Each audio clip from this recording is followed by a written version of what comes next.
দীর্ঘ ২৩ বছরের অপেক্ষার অবসান ঘটিয়েও অভ্যন্তরীণ কোন্দলে নতুন কমিটি গঠনে ব্যর্থ হল কিশোরগঞ্জের হোসেনপুর উপজেলা বিএনপি। আহ্বায়ক জহিরুল ইসলাম মুবিন ও যুগ্ম আহ্বায়ক আবুল হাশেম সবুজের সমর্থকদের মধ্যে তীব্র উত্তেজনা, পাল্টাপাল্টি স্লোগান এবং সংঘর্ষের আশঙ্কায় ভেস্তে গেছে বহুল প্রতীক্ষিত এই সম্মেলন। পরিস্থিতি নিয়ন্ত্রণের বাইরে চলে যাওয়ায় কেন্দ্রীয় ও জেলা নেতারা মঞ্চ ত্যাগ করতে বাধ্য হন। ১৯ আগস্ট সকালে উপজেলার নতুন বাজার ঈদগাহ মাঠে সম্মেলনের আয়োজন করা হয়।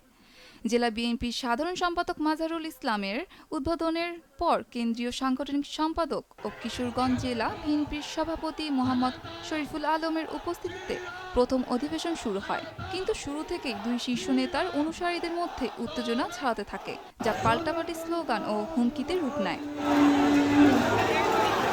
দ্বিতীয় অধিবেশন শুরু হলে পরিস্থিতি আরও উত্তপ্ত হয়ে ওঠে এবং কর্মী সমর্থকদের মধ্যে সংঘর্ষের উপক্রম হয়। এই বিশৃঙ্খল পরিস্থিতিতে আয়োজকরা সম্মেলন স্থগিত ঘোষণা করতে বাধ্য হন।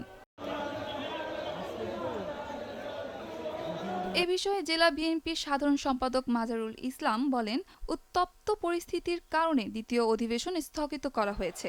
সুবিধাজনক সময়ে পুনরায় আয়োজন করা হবে। ততদিন পর্যন্ত বর্তমান আহ্বায়ক কমিটি দায়িত্ব পালন করবে।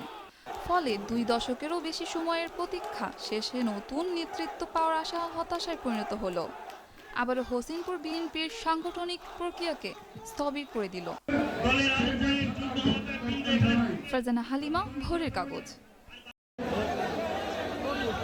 সম্মানিত নেতৃবৃন্দ, জুলাই আগস্ট ৫ তারিখের